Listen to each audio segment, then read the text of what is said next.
là-bas? Alors, c'est Perek Shishi, Agada Koufret. Il n'y a pas d'autres livres pour mesdames. Agada Koufret. Ve'amar Rav Chisda.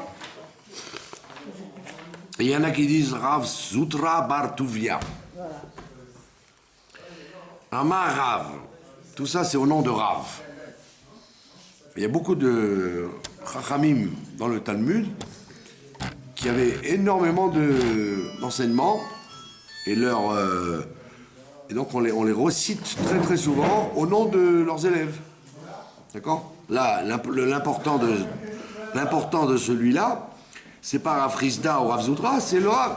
C'est Amar Rav, c'est Rav qui a dit ça. Très souvent, donc on cite Rabbi Shimon, Rabbi Yochanan, etc. C'est toujours les grands ténors qui sont là.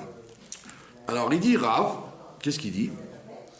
Il dit Atidin kol bachore Israël shelo ta'amu ta'am chet. D'accord?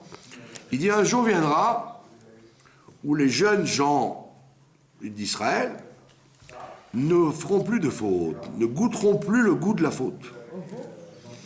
D'accord? Ça veut dire, comme il y a écrit dans le prophète Ishayahu, que viendra un temps où le Ruach Atuma, l'esprit d'impureté, va disparaître du monde. Donc il n'y aura plus de faute. Il n'y aura plus de Touma, il n'y aura plus d'obscurité, les gens ne feront plus de faute. Et donc ça c'est un préambule à ça. Que les Bachoré Israël ne fauteront plus. Bon, ça parce qu'à l'époque c'était plus fréquent que les garçons fautent que les filles. Les filles elles étaient à la maison, gentilles, tenues en laisse par le papa et la maman, donc elles ne fautaient pas. Et qui faisait les oeuvres, c'était les garçons. D'accord? Mais dans les générations après, c'est très égalitaire, rassurez-vous. D'accord? Et il dit Sheitnu Reach Kalevanon, et ils ont l'odeur comme l'odeur du Liban. D'accord? Parce qu'on dit que l'odeur du Liban, ça veut dire la pureté. C'est du Beth Amikdash, non? Voilà. La pureté du Beth Amikdash et la pureté du Liban. Comme il dit Rashi, chez Merichim Alav au Prechav, que les gens ils sentiront les feuilles et les fleurs des cèdres du Liban. Dans les cèdres, il y a beaucoup de familles, il y a des acacias, etc. Et donc il y a des fleurs, il y a des feuilles, ça sent très bon. Et donc les jeunes gens sentiront bon. Pas comme les enfants, les jeunes qui sont prêts à faire des bêtises, toutes sortes de bêtises. Comme on dit le Khatat Neorim, ça s'appelle les fautes de jeunesse. Comme on dit en 14-18, quoi. C'est la guerre de 14-18. Entre 14 ans et 18 ans. Il y a deux sortes de crises chez les gens. La guerre de 14-18 et de 39-45. 39-45 aussi, il y a la crise des couples, de divorce, de se disputer entre hommes et femmes et tout. C'est ou 14-18, l'adolescence, ou 39-45, ce que j'appelle un salage. C'est un salage. Hein? Eh oui. Et après, qu'est-ce qui se passe? Maintenant, il y a aussi les 70. Bon, alors après ça dépend des gens, s'ils sont sages ou ils sont fous. Mais Kitso, il te dit, c'est écrit dans Oshéa, Yelcho Yon Kotav, les nourrissons marcheront, Vihi Kazahit Odo Vereachlo Kalvanon. Et leur gloire, elle sera comme l'olivier. Ils seront fiers comme des oliviers et ils sentiront bon comme les arbres du Liban. Voilà ce que Rav nous enseigne, qu'un jour il va se passer. D'accord? Donc ça veut dire que la Torah, elle reconnaît très naturellement que les jeunes, ben, ils sont difficiles, quoi.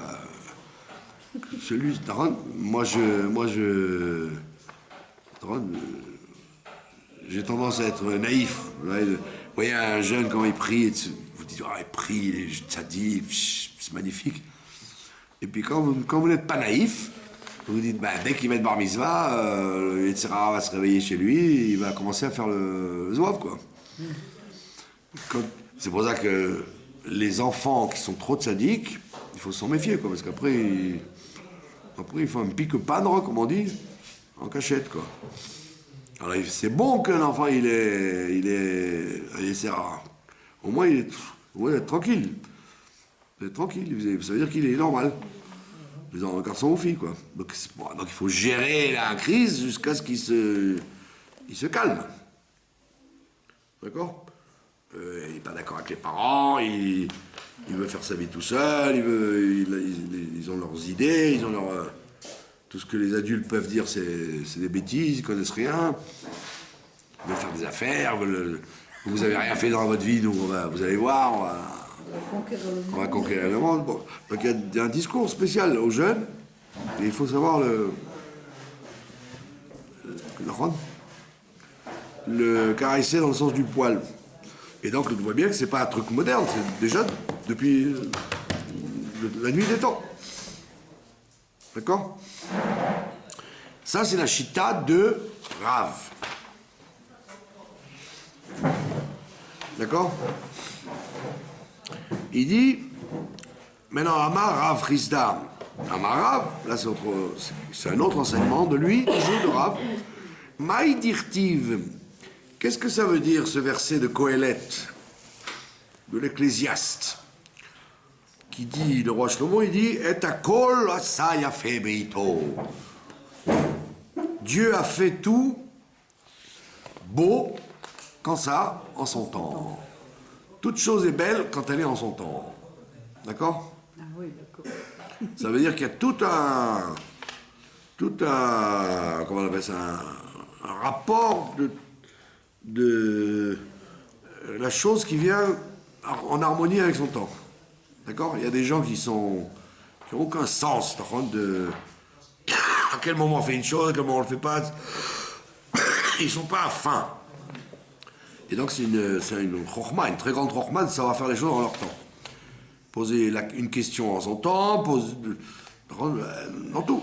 Même quand vous présentez un plat à table, il y a un temps pour le présenter. Il faut vers le début, vers la fin, quand il fait froid, quand il fait chaud, à tel invité ou à tel autre. D'accord? Donc il te dit, le roi Shlomo, Dieu a fait tout beau, mais quand il est en son temps. D'accord? Donc c'est la lutte qu'on a tout le temps dans notre vie. À quel moment faire telle chose? C'est pas évident. C'est pas dans les guerres que c'est comme ça. Quand est-ce qu'on va attaquer? Quand est-ce qu'on va se défendre? C'est dans la vie. À chaque instant, vous avez ce problème-là du temps où à quel moment je dois faire une remarque à telle personne? Est-ce que c'est le temps de lui faire la remarque ou il faut attendre un autre moment propice? Et donc le roi Shlomo, il te dit dans sa sagesse que Dieu a tout fait. Et pourquoi c'est beau ce qu'il a fait? Parce qu'il a fait en son temps. Mais la Med, ça t'apprend, chez Kol Echad Ve'echad, Yipalo HaKadosh Baruch Hu Umanuto Befanav. Il te dit que chacun, ça t'enseigne que chacun, Dieu, il lui a donné, il passe, ça veut dire la shon, il pouille koach, c'est-à-dire il lui a donné le plein pouvoir. Dieu a donné les pleins pouvoirs à chacun, qu'il est Umanuto, il est son métier, Befanav devant lui. Ça veut dire qu'en vérité, chacun dans ce monde-là, il a une compétence. Il est fait pour quelque chose. D'accord? Celui-là, il est fait pour peindre, celui-là, il est fait pour vendre des cacahuètes, celui-là, il est fait pour être... Et dans la vie, tu as des films qui passent devant toi, et hop, on t'a donné l'occasion de vérifier quelle était ta compétence. ce pourquoi tu étais fait, quoi. C'est important ce qu'il dit. On t'a donné le hipouille, quoi. On t'a donné plein pouvoir pour savoir qu'est-ce que tu es fait à faire, qu'est-ce que tu es bon à faire. Quel est ton potentiel? Ouais. Est-ce que tu es cuisinier? Est-ce que tu es teinturier? Est-ce que tu es ministre? Est-ce que tu es rave? Est-ce que tu es homme d'affaires? Qu'est-ce que tu es capable de faire? Non, de façon de humanoute, d'être spécialiste là-dedans. D'accord? Parce qu'un spécialiste, c'est quelque chose qui n'a pas de prix. D'accord? Vous pouvez être monter et descendre. Ou si vous ne savez pas monter un dos de chemèche sur un toit, ça ne sert à rien. Donc toute chose demande du professionnalisme. Et on donne à chacun l'opportunité de se rendre compte ce quoi il est fait, sur ce pourquoi il est fait, sur quoi il est humain. D'accord? Il y a des gens qui sont faits pour faire rire les autres, il y a des gens qui sont faits pour les... Pour les faire pleurer. Oui, chacun il a sa humanoute. Mais ça, on te dit, on te le met devant toi. On te le met dans la vie. Et Rachid donne l'exemple. Il dit même le tanneur. Le tanneur, à l'époque, les tanneurs, c'était un... C'est pas comme les Ashkénazes de France, les Polonais, ils étaient tous des tanneurs là-bas, dans le 3e arrondissement. Ils étaient... Ça, c'était honorable, parce qu'ils gagnaient beaucoup d'argent, etc. Mais à l'époque, le tanneur, le bourseki, c'est quelqu'un qui est vraiment tanné. Il travaillait avec le salpêtre, donc il sentait les égouts à tout moment de sa vie, quoi. Ça sent une odeur infecte, la peau quand on la tanne. D'accord? Or, le bourseki, c'est celui qui fait ce métier-là. C'est pas celui qui revend rue de Turenne la ferrire. La ferrire de Madame Rothschild. Non! C'est celui qui tanne dans un endroit qui sent mauvais. Et donc, même s'il se douche, même s'il se lave, même s'il se parfume, il sent toujours le salpêtre. Alors, évidemment, par exemple, si on lui fait un chidour, par exemple, si le chatran n'a pas dit à la jeune fille, vous savez, le jeune homme, il est bourseki, et qu'elle s'en rend compte qu'il est... Après, dès qu'il va soulever sa manche, oh là là, il dit, mais ça sent mauvais, ça, qu'est-ce que c'est que ce garçon-là qui se lave pas? Alors, on dit qu'elle a le droit de divorcer, et toutes les fautes sont sur lui à lui. Parce qu'on l'a caché, ça. Donc il y a des métiers, il y avait les tanneurs, et les gens qui travaillaient le cuivre aussi. Le cuivre aussi sont très très forts, très mauvais. Et évidemment, les gens qui nettoyaient les excréments dans les rues, ces 3 métiers-là, ils étaient dispensés d'aller au Beth Amikdash pendant les fêtes. De peur d'incommoder les gens qui montaient avec eux. Donc ils étaient dispensés d'aller manger le korban au Beth Amikdash, vous vous rendez compte? Mais on voit bien que quoi? Que dans la vie, il y a des gens qui aiment ça. Quoi? Ces métiers-là. Vous voyez des métiers que vous n'auriez jamais osé faire. Eh bien, il y en a qui le font. Ça, heureusement, parce que si la société, elle avait que des diamantaires et des... Eh ben, qui c'est qui nettoierait les ordures? Qui c'est qui serait plombier pour déboucher des toilettes? Et c'est un métier... Et on dit que la providence fait que chacun, il a sa humanoute. Alors, vous avez une humanoute, même si elle est dégoûtante. Le poissonnier. Elle est indispensable. Oui, voilà, les poissonniers. Poissonnier aussi, hein. Poissonniers, il y avait l'autre fois 2 types qui sont venus pour une ascara ici. Je les ai reconnus, c'était des poissonniers du chouk. Ils s'étaient habillés bien et tout, propre. Ah ouais. Et ils sentaient le poisson. Ah là là. Toute la journée, ils sont là-dedans, quoi. Il y a une odeur de maquereau et d'entrailles de poisson. Ben, ils étaient là. Donc ça veut dire que toi, tu as une humanoute, on ne peut pas te l'enlever, et tu dois savoir si tu es fait pour ça, fais-le parce que tu seras indispensable. On aura besoin de toi dans toute société. Même un bourseki, on a besoin de lui. D'accord? Et il dit, Rachid te dit que même un bourseki, il aime son travail. D'accord? Et Dieu, il a fait en sorte qu'il aime ce travail-là pour qu'il ne manque pas de métier dans le monde. Pour qu'il y ait tout ce qu'on veut dans le monde.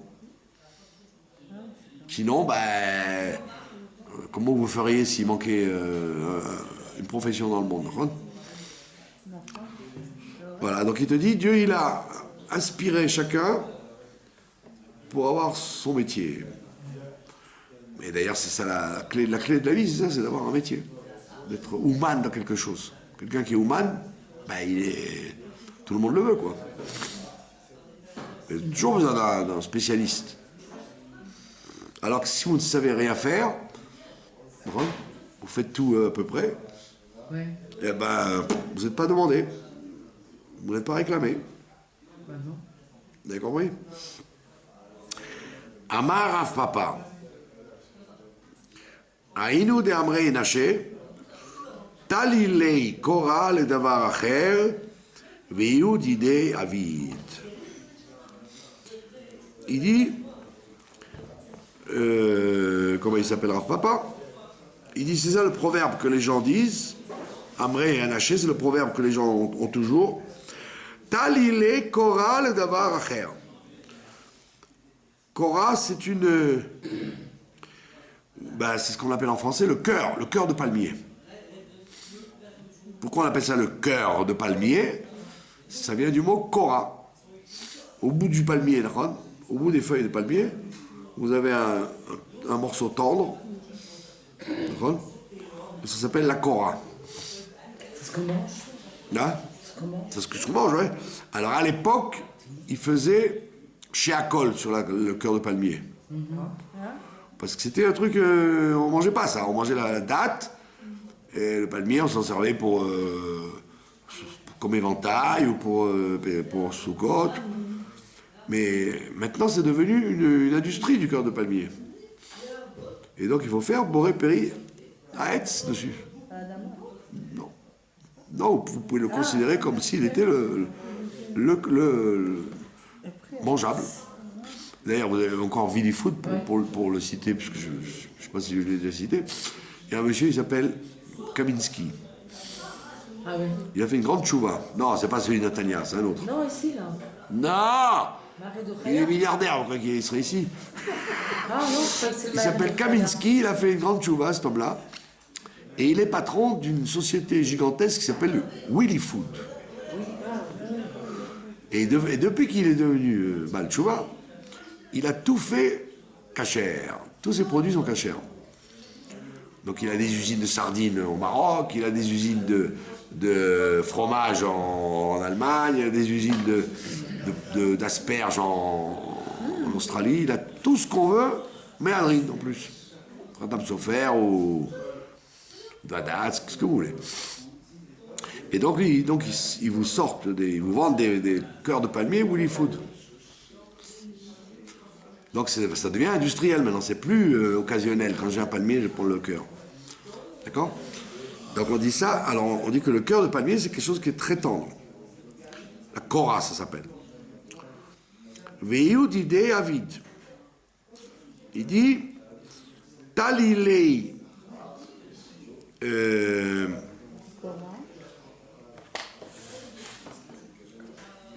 Voilà, il dit par exemple. Talilei, Kora. Ouais. Il dit si ton métier c'est d'accrocher des cœurs de palmier, d'accord? Eh ben, si tu accroches ces cœurs de palmier au cou d'un cochon, d'accord? Qu'est-ce qui va se passer? Le cochon n'étant pas capable de garder la propreté, quand il va se promener avec son cœur de palmier au cou, eh ben il va le rendre dégoûtant. Parce qu'il fréquente que des endroits sales, le cochon. D'accord? Alors, ce qu'il te dit, donc, c'est le proverbe que les gens disent. Que les gens sont... Les gens, ils aiment le métier qu'ils font. Et ben, c'est comme on dit d'ailleurs en français, quand quelqu'un aime quelque chose, il aime tellement ça qu'il en mangerait sur la tête d'un teigneux. On dit ça en français. Oui, on dit. Ah, moi j'adore le chocolat, je serais capable d'en manger même sur la tête d'un teigneux. Ça, non. Oui, oui, oui. Donc c'est le monsieur, c'est son métier. Puisqu'il aime ce métier, il est comme le cochon qui, partout où il va pratiquer son métier. Donc même si vous voyez quelqu'un qui est bourseki ou éboueur, etc., il aimera ce métier. Il aimera faire ce métier. Il y a des gens, ça ne les dérange pas du tout d'être éboueur. D'accord? Alors, donc c'est pour ça qu'on te dit, si tu as une compétence, pratique-la même si elle est pas belle aux yeux des gens.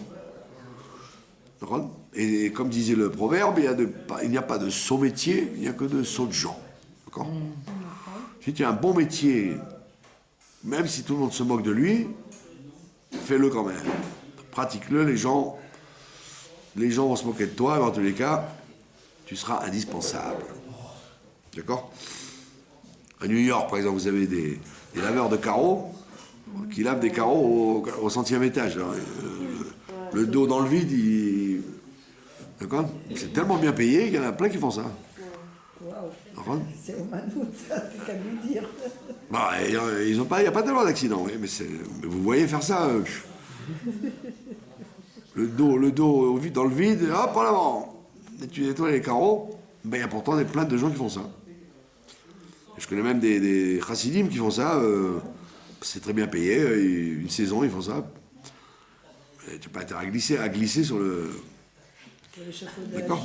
Et puis tu n'as pas intérêt à pas regarder derrière, quoi. Nettoie et continue ta route. Voilà. Donc ce soir, on cite beaucoup Rav. Ve'amrila Amar Rav Nachanan bar Bizna Amar Rabbi Shimon Chassidea. Ve'amrila Amar Rabbi Yochanan Mishum Rabbi Shimon bar Yochai. Il y en a qui disent tout ça au nom de Rabbi Shimon bar Yochai. Que quoi?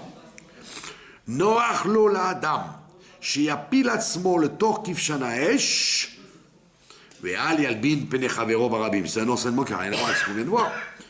Il te dit, c'est préférable pour un homme de se jeter dans une fournaise ardente que de faire honte à son prochain en public.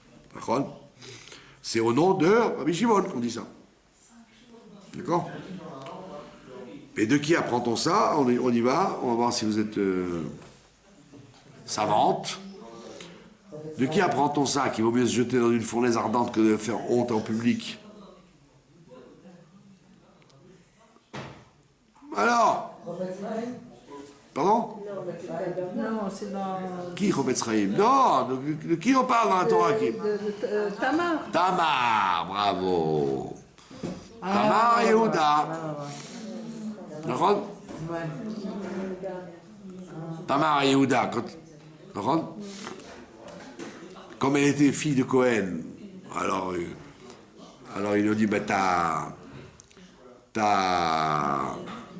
belle-fille s'est prostituée, puisqu'elle est enceinte, alors qu'elle était promise à Sheila, le troisième fils.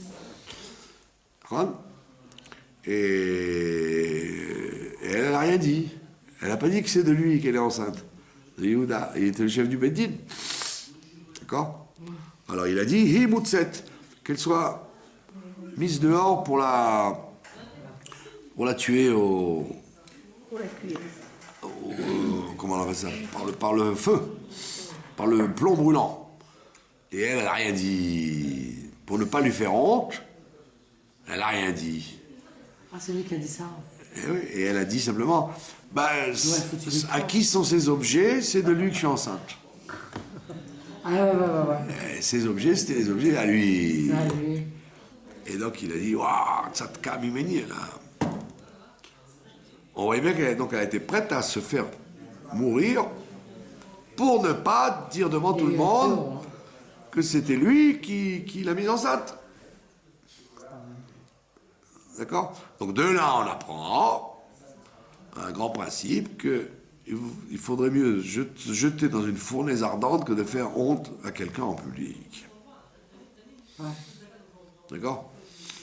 Maintenant, comme on l'a expliqué plusieurs fois, comme vous dites au nom du Chafetz Chaim, que faire honte en public, on parle de quelqu'un quand il s'agit d'un sujet privé, par exemple. Quelqu'un, il vous doit 100 shekels. À vous, vous doit 100 shekels. Alors, vous n'avez pas le droit de lui crier comme ça devant tout le monde. Eh, où ils sont mes 100 shekels? Si ça lui fait honte, d'accord? Bon, s'il les a et qu'il va vous les donner, c'est une plaisanterie, mais si vous ne les a pas et qu'il a honte, qu'il devient blanc, rouge, vert, passe par toutes les couleurs de l'arc-en-ciel, ça s'appelle faire honte en public. Mais par contre...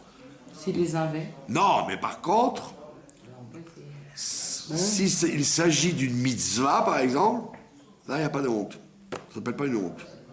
Ça veut dire. Quoi? Mitzvah, quelle mitzvah? Une mitzvah, par exemple, il est en train de parler pendant le Kaddish. Ah oui. Vous avez le droit de lui dire, chut, ne parle pas pendant le Kaddish, même si c'est 1000 personnes qui écoutent. Ah oui, d'accord. D'accord? Quand il s'agit d'une mitzvah, ça s'appelle pas faire honte. Bon, mais il y en a qui préfèrent. Mais si c'est une chose personnelle, Ils rendent les 100 shekels. une chose personnelle, on parle de ça. Vous avez compris? Bon, donc vous voyez que c'est une agada extrêmement variée. Premier enseignement, Rav te promet qu'un jour viendra où tous les jeunes gens d'Israël ne fauteront plus. Deuxième enseignement, que Dieu il donne à chacun le métier pour lequel il est venu sur terre, et il lui montre dans la vie, il lui montre à l'occasion, être Hatson, lui a montré, hop, voilà ce que tu fais pour faire, ne rate pas le coche.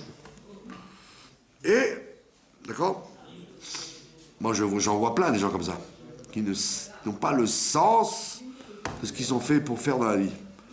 Alors ils se trompent de route. Alors qu'en réalité, si vous les interrogez, s'ils allaient se faire... Canaliser. N'exagérons pas, psychanalyser. S'ils allaient se faire revenir en arrière, quoi. Rappelle-toi, dans ton enfance ou dans ton adolescence, qu'est-ce que tu étais fait pour faire? Ben, effectivement, je t'ai fait pour ça. Je ne l'ai pas fait. Alors fais-le. Ouais. C'est ce qu'il dit le Baal Shem Tov, d'accord?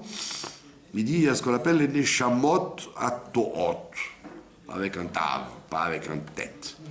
Les neshamot qui errent, qui se trompent de route.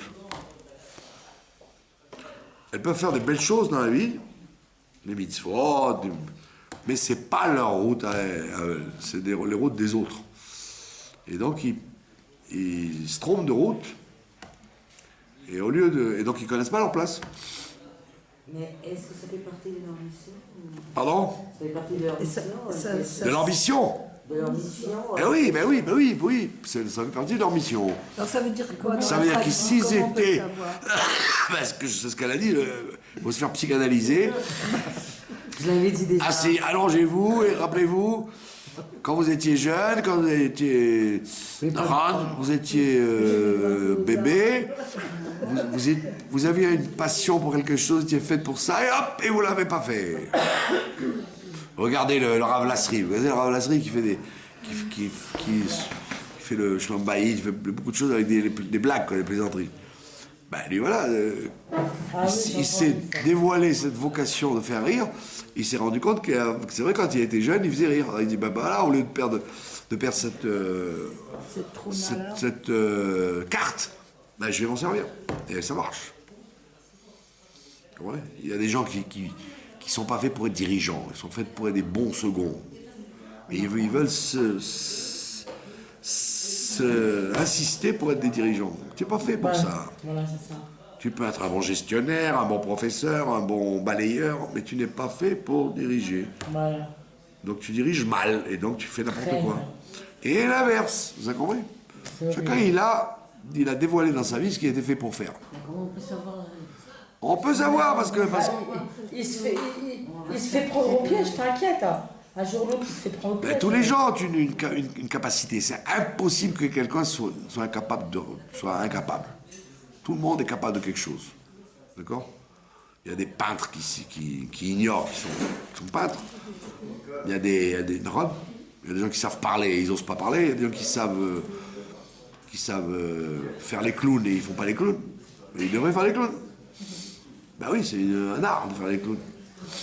C'est pas un truc de voyou, c'est un truc de faire rire le monde. C'est une grande force. Les gens qui savent écrire, ils n'écrivent pas. Et tout ça, ça vient du fait que, à quoi bon, il y en a tellement plus que moi. Ceux qui écrivent, des milliards. Qui suis-je, moi? Oui, si tu écris Harry Potter, tu seras un milliardaire. D'accord? Ça veut dire que chacun, il a une oumanout, il a une compétence qu'il peut exploiter. Écrire, c'est la marche avant, c'est ceci, cela. C'est-à-dire, vous avez trouvé votre voie. Mais il y en a plein qui ne l'ont pas trouvé. Et il faut la trouver, il n'est jamais trop tard. Même si on a une vocation tardive, il vaut mieux l'avoir tard que pas du tout. Donc il te dit, voilà, et Dieu il donne plein pouvoir pour que les gens fassent le métier qu'ils sont faits pour faire. Troisième enseignement, de Rabbi Shimon Ben Yochai, qu'il vaudrait mieux que l'homme se jette dans une fournaise ardente plutôt que de faire honte à quelqu'un en public. Et nous passons sans transition, comme on dit, à la Agada Kouftet. Tanoura Rabbanan. Shisha Dvarim Gnai Lo le Talmid Chacham. Il y a 6 choses qui sont une honte pour un Talmid Chacham. Lesquelles sont les 6 choses? Al Yetse que Shehu Mevu Sam la Chouk. Il ne doit pas sortir quand il est parfumé dans la rue. D'accord? Ça veut dire quoi? Ben, il mettait par exemple des parfums très forts comme les rois de France, etc. Il sentait la cocotte, comme on dit. Alors il dit, c'est pas bien. Si tu es parfumé, ne sors pas dans la rue. Jamais vous parfumez? Non, les femmes, non. Pas les femmes. La femme, les femmes, elles ont le droit. On parle d'un Talmid Chacham. Ça fait pas sérieux. Un grand raf qui sent, pour un homme de chez Caron, brut de chez Fabergé, comme ils avaient dans les années. Comme ça. Ouais, alors c'est pas sérieux, c'est pas un Talmid Chacham, mais ça. D'ailleurs, il y a eu toute un poulmousse quand ils ont inventé le déodorant. Moi, je me rappelle ici dans les mikvaot, quand vous mettiez du déodorant, les chassidim me regardaient comme un. Mais là, ça y est, tout le monde le fait, parce que ça. Oui, mais enfin, surtout en été, c'est préférable. Sans odeur, maintenant. Non, ça veut dire quoi? Ça veut dire qu'il faut du temps avant que les choses s'installent, vous voyez. Et maintenant, c'est pas mal vu de se déodoriser ou de se mettre de l'eau de Cologne. Non, ça serait mieux. Même pour les hommes. Bah oui. Et des fois. Voilà. La halakha, elle appelle ça kavod abriot. Faire honneur aux gens. Ah ouais, des fois. Non, mais il peut ne pas sentir la cocotte, mais sentir bon quand même. Bah oui, moi, des fois je dis ça à des types. Je leur dis, attendez, mais au moins pour ta femme. Quand tu rentres à la maison, que tu sentes des bras ou que tu sentes de la barbe, c'est dégoûtant. Alors tu peux te déodoriser, c'est pas une catastrophe. Au contraire, c'est shlom bayit. Donc il te dit, un Talmid Chacham qui sentirait trop fort le parfum, Non, c'est pas bon. Oui. alors il dit, c'est honteux que le Talmid Chacham sente le parfum. Deuxième chose, donc s'il reste chez lui, c'est pas un problème. Mais s'il sort dehors, dans le public, ça la fout mal. Deuxièmement, qui sortent pas avec des chaussures rapiécées. Des chaussures rapiécées, ouais. Clay. Des chaussures rapiécées. C'est un Talmid Chacham, il n'a pas le droit. Il doit avoir des chaussures impeccables. Ciré en plus, ben oui, mais en tous les cas, impeccable. Pourquoi? Parce que les gens disent, c'est ça la Torah, il marche comme un clochard celui-là, et regarde les chaussures qu'il a. D'accord? Bien qu'il y avait une chita que vous n'avez pas connue, ça s'appelle la chita des Novardok. il y avait une chita du Moussard en Russie là-bas. C'était la chita de Novardok. Et Mishuma, je ne sais pas pourquoi, elle a mal tourné. C'était une chita où il fallait se rendre ridicule, quoi. Il fallait recevoir des hontes publiques. Alors en Russie, ça marchait. Ils le faisaient en Russie. Mais quand ils sont arrivés à Paris, ils étaient installés à Armentières, Fublaine, etc. Et donc ils avaient cette chita de se rendre ridicule. Alors, qu'est-ce qu'ils faisaient déjà tu essayais d'être toujours habillé comme un clochard pour que les gens se moquent de toi. Donc ça nettoie, ça lave. Et surtout, ils se rendaient ridicules en allant dans les magasins. Alors, ils rentraient dans une pharmacie, par exemple, la queue, une grande pharmacie. Et, bonjour monsieur, vous avez des clous? Vous vendez des clous? Mais non monsieur, c'est une pharmacie, c'est pas une droguerie. Alors, donc, bon, au début, tout le monde le faisait. Et pire que ça, il y avait à Fublaine, des gens m'ont raconté, parce que moi, j'ai pas connu Fublaine, ça a été détruit, ils sont passés à Armentières. Fublaine, les Havdil, c'était comme l'église de la, comment on appelle ça, de Bethléem. Il y avait un petit portique. J'avais jamais compris pourquoi dans l'église de... Comment il s'appelle comment s'appelle l'église de la... Bon, l'homme chalet.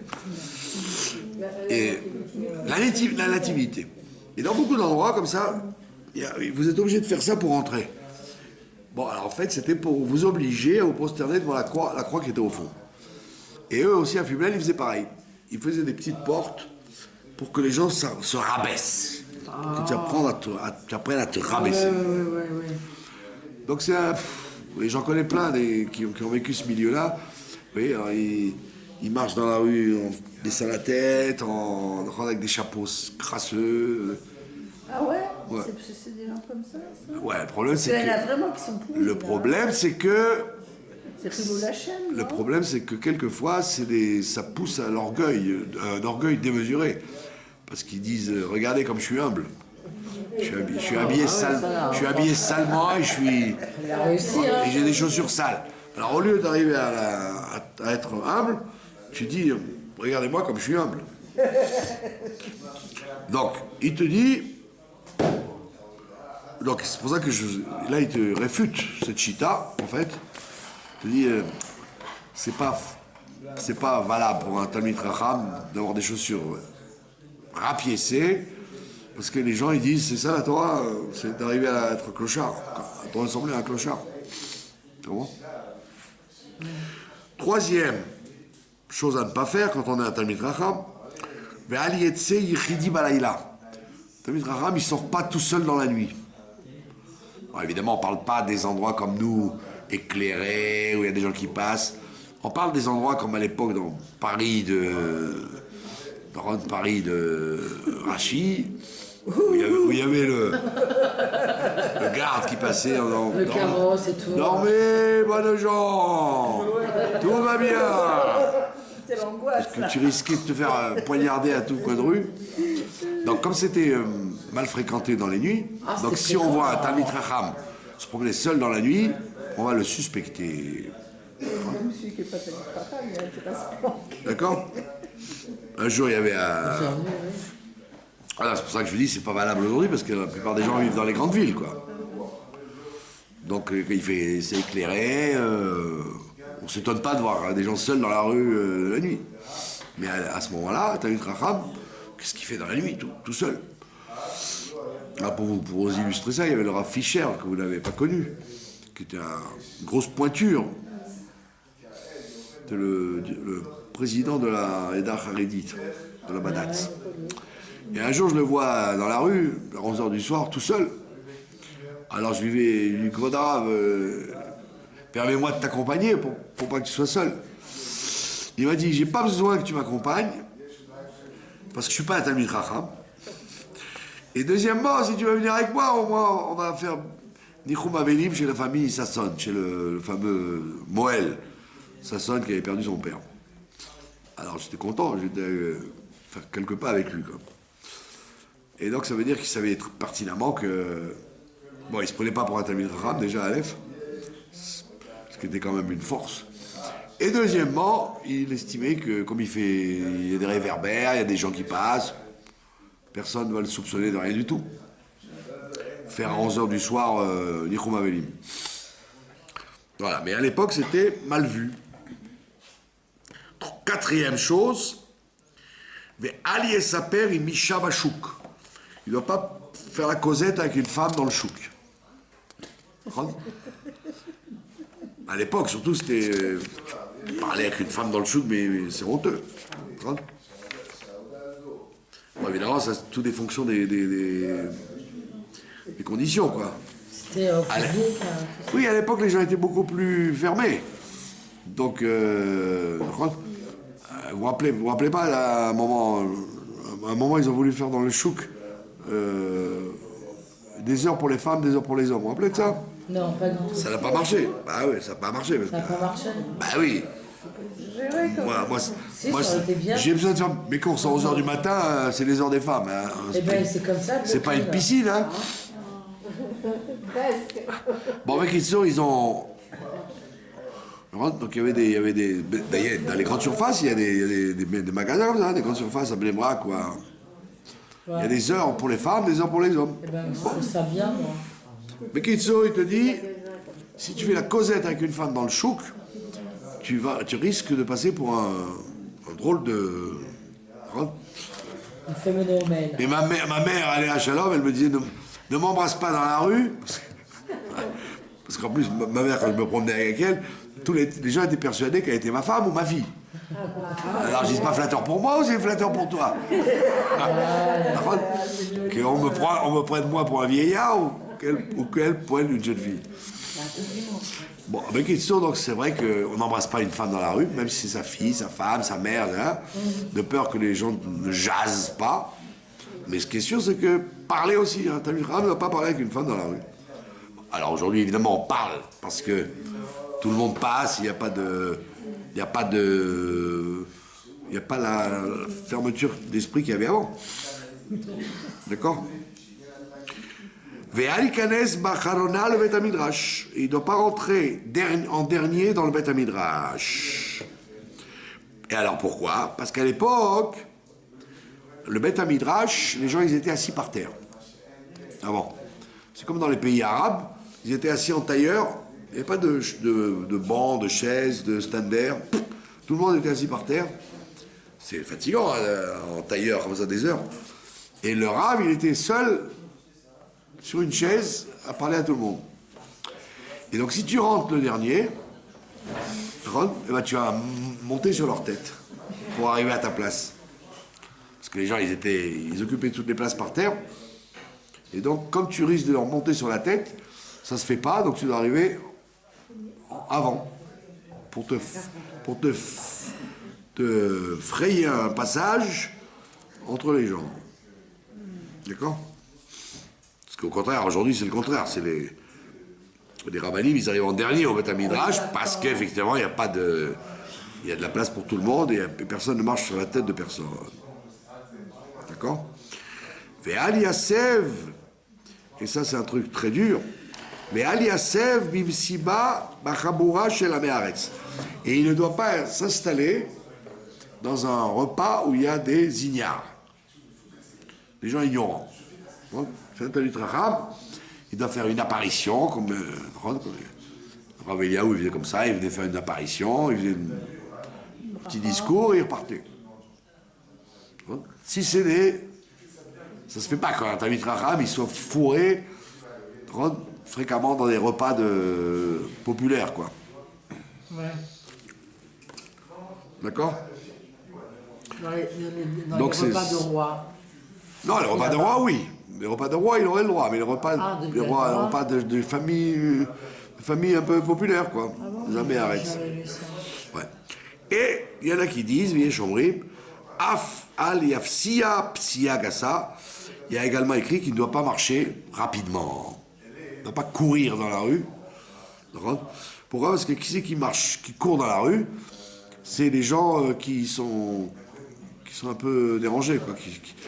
Pourquoi tu cours dans la rue? Parce que tu as oublié de faire quelque chose, tu te dépêches avant que ça ferme. Les gens qui marchent vite dans la rue, c'est une preuve qu'ils ont quelque chose ils ont du retard, quoi. Bah, on va arriver. Hein? Qui c'est qui court dans la rue? C'est le gars qui a oublié ses lunettes dans le magasin ou qui a peur de rater le train. Donc ça se fait pas quand un midracham marche d'un pas rapide dans la rue. D'accord? Au pas de course presque. Mais Ali à l'air Bekomas Koufa, il ne doit pas non plus marcher avec un air présomptueux. D'accord? Alors, Ali Etse que chez Oumé Moussam Lachouk, on a dit que ça ne se fait pas qu'ils sortent dans la rue parfumée. Donc aujourd'hui, évidemment, qu'est-ce qu'on appelle un Talmid Chacham? Eh ben, c'est toute personne qui passe aux yeux des gens du peuple pour un Talmid Chacham. Toute personne qui aurait tendance à ce qu'on appelle le Kvod Harav quand il rentre dans un magasin, ben, ça s'appelle Talmid Chacham, même s'il ne l'est pas. Est-ce qu'ils ont le droit d'être avec un vélo? Ils passent pour avec un vélo, oui, pourquoi? Ben, ils avaient le droit d'avoir un âne, pourquoi pas un vélo? Bon, oui. Un âne, c'est quand même plus bizarre de chevaucher un âne qu'un vélo. Autant des rois de France, les gens qui n'avaient pas les moyens de se payer un cheval, les chevaliers, ben ils montaient sur un âne ou une mule. C'est vrai, ils étaient appelés des gens du peuple. Amar Rabbi Abba Beri de Rabbi Achia Baraba. Amar Rabbi Yochanan Bemakom Sheachashudin al Mishkav Zachour. Il dit, je vais t'expliquer ce qu'on a dit tout à l'heure. Quand est-ce qu'on parle qu'un homme il n'a pas le droit d'être parfumé comme une cocotte dans le chouk? C'est quand il y a des régions où on est soupçonné d'homosexualité. Des régions comme par exemple à Rome à la fin de l'Empire romain, ils étaient tous homosexuels. D'ailleurs, vous remarquerez, mes chers enfants, que toutes les sociétés qui touchent à leur fin, elles encouragent l'homosexualité. D'où la fin de l'Occident aujourd'hui, quoi, qui officiellement tolère et applaudit. Mais si vous remarquez, Mais c'est la fin de tout, de toute façon. Quand vous voyez la fin de l'Égypte, la fin de l'Égypte, ben c'est ça, Poutifar, il désirait Yosef, c'est une des raisons pour lesquelles il n'a pas tué, vous savez ça. Quand sa femme, elle lui dit, tu as vu ce qu'il m'a fait, ton esclave? Il m'a fait comme ça. Dans un autre cas de figure, il aurait jeté au crocodile, parce qu'il avait droit, puisqu'il était ministre de la Justice, donc il coupait les têtes.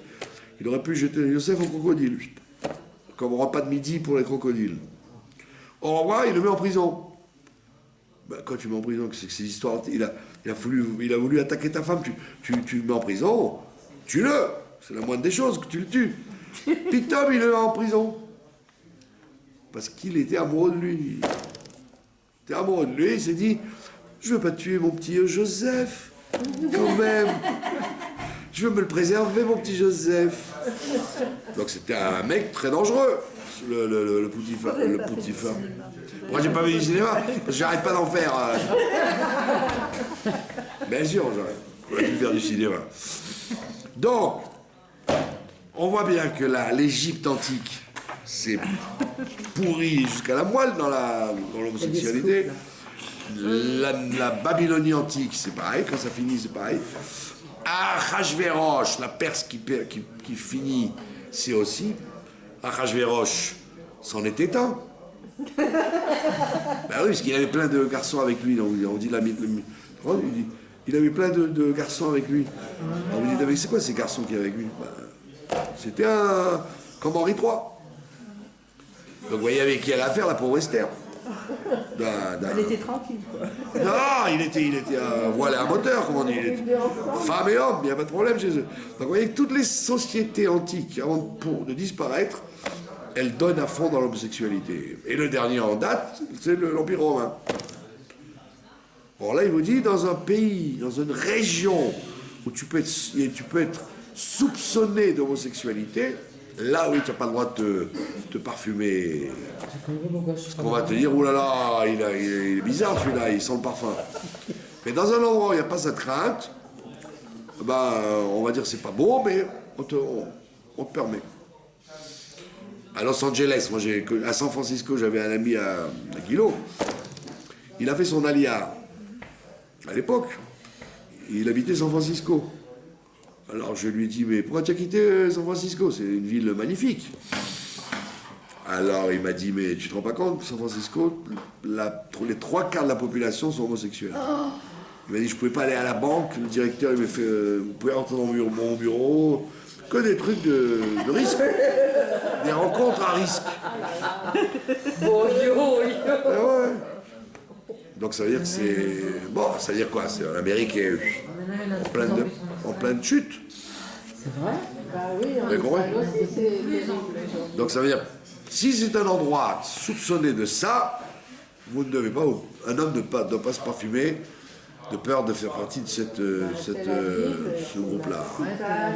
Non, c'est la Tixor et puis... Mais c'est amusant, parce qu'il y a beaucoup de, malheureusement, d'orthodoxes en Amérique qui sont homosexuels, des vrais orthodoxes. Bah oui, et alors ils vous disent comment vous lisez la Torah quand il y a la paracha qui parle de ça. Alors ils disent qu'ils sautent.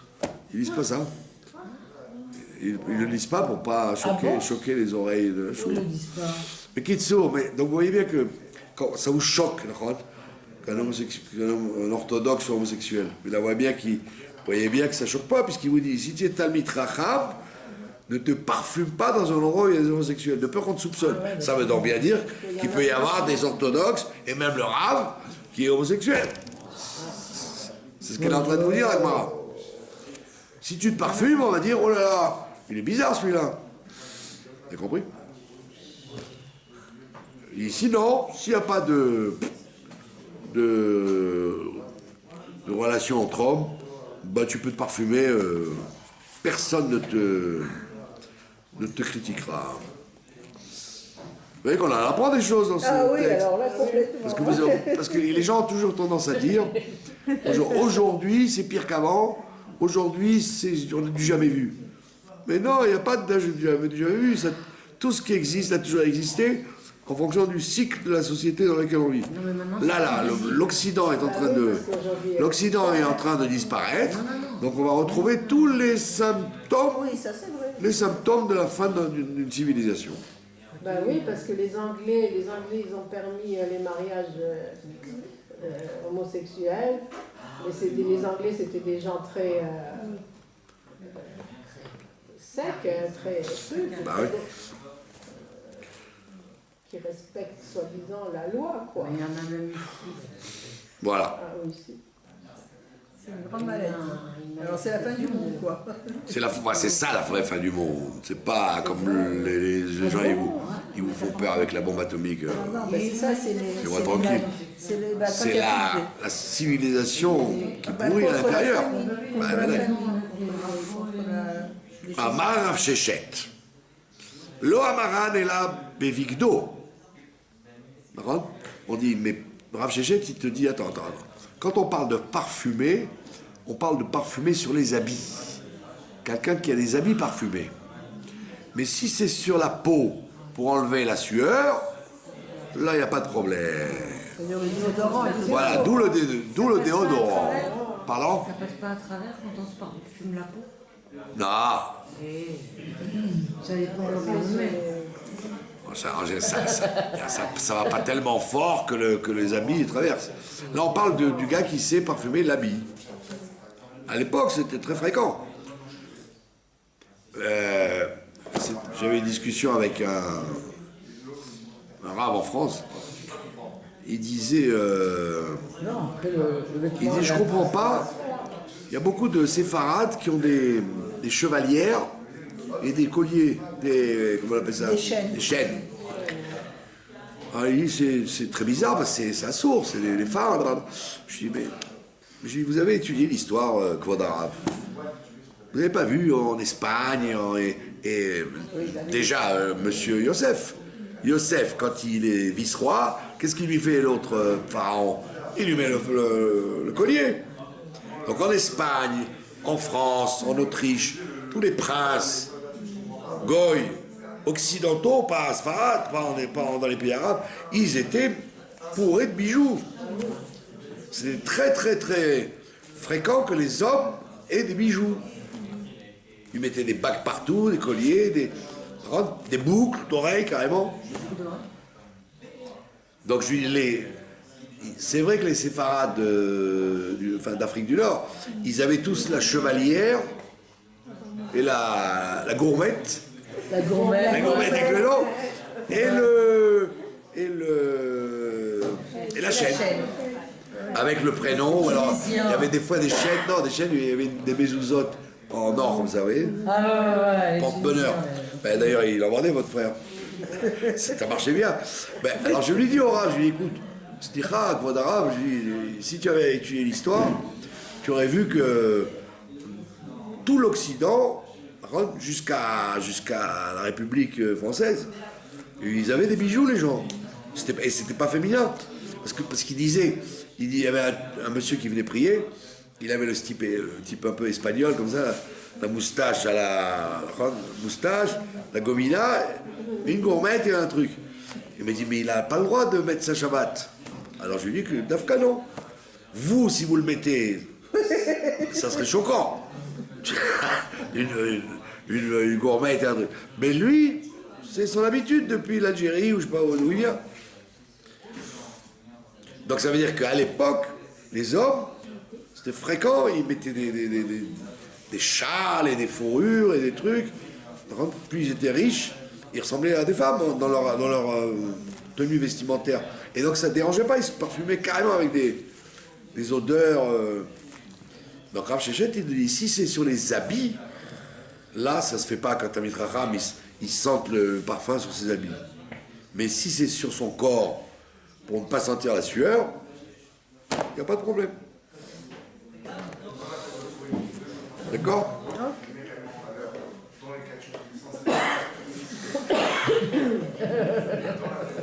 Pourquoi vous riez? Parce que tout le monde rit.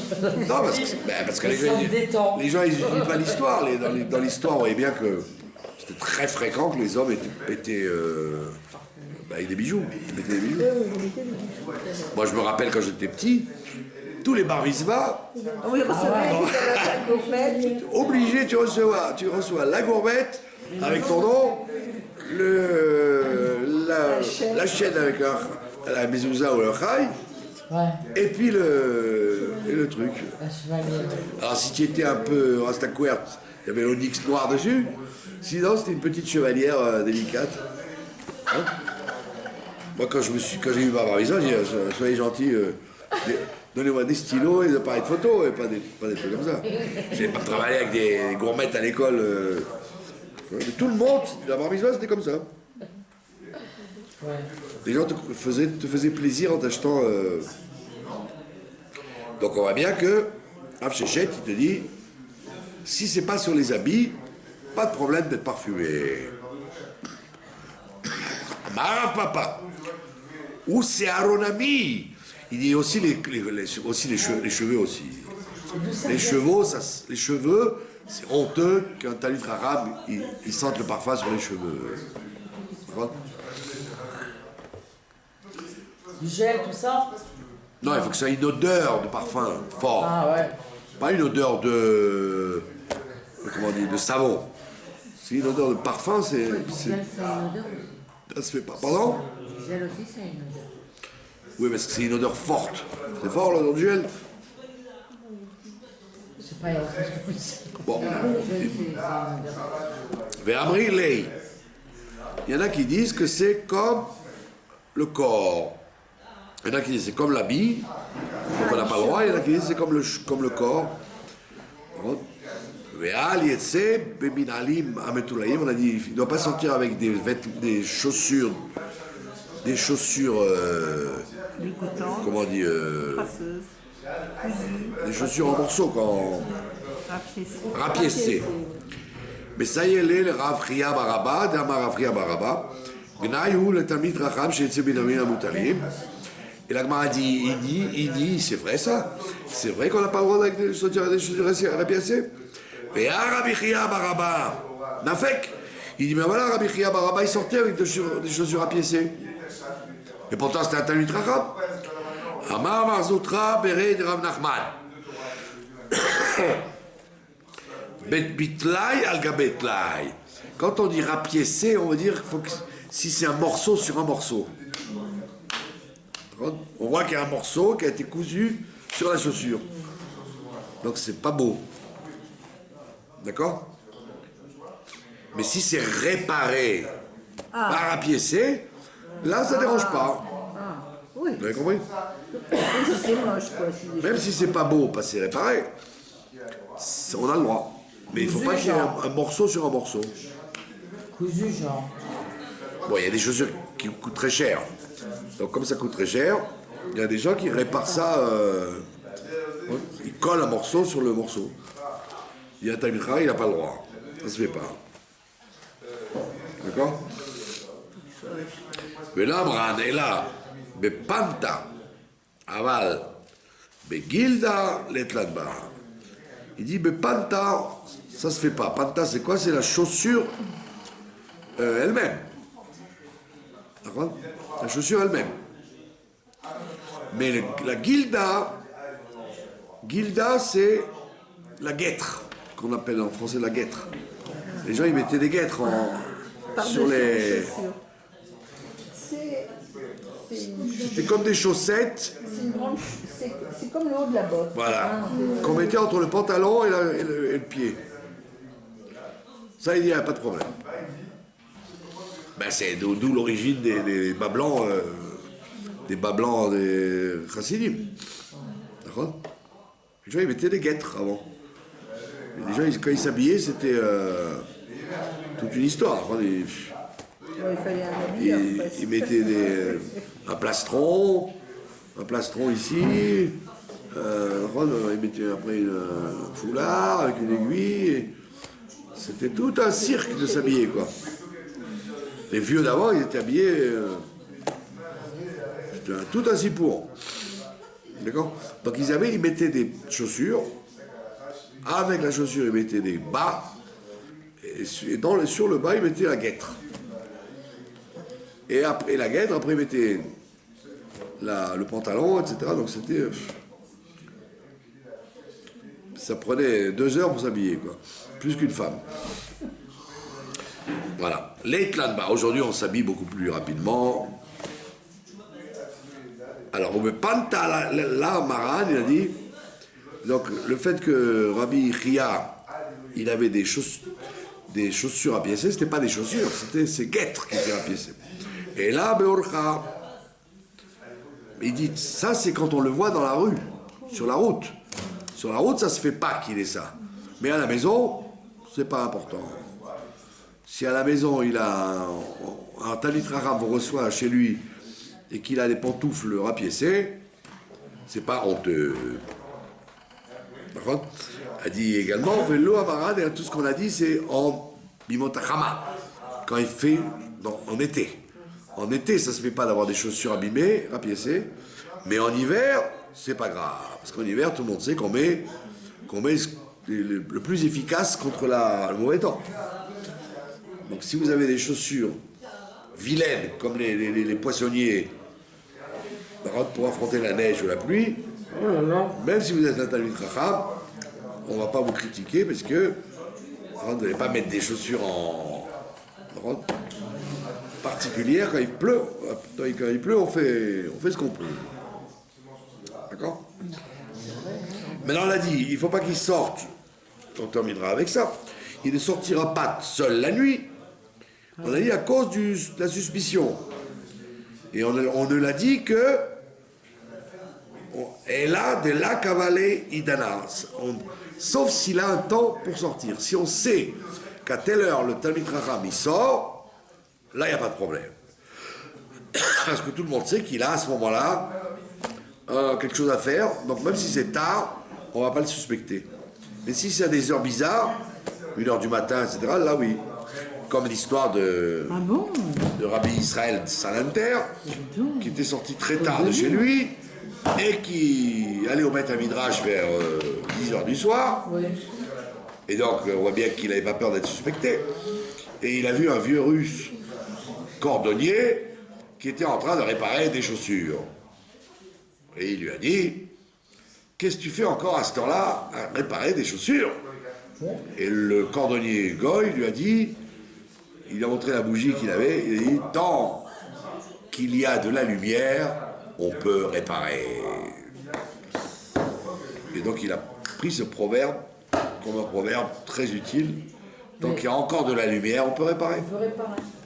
Quand on est dans l'obscurité totale, on ne peut plus réparer. Et on voit bien que cette histoire-là, elle s'est passée en pleine nuit. Quand la bougie allait s'éteindre. Voilà, je vous remercie de votre attention.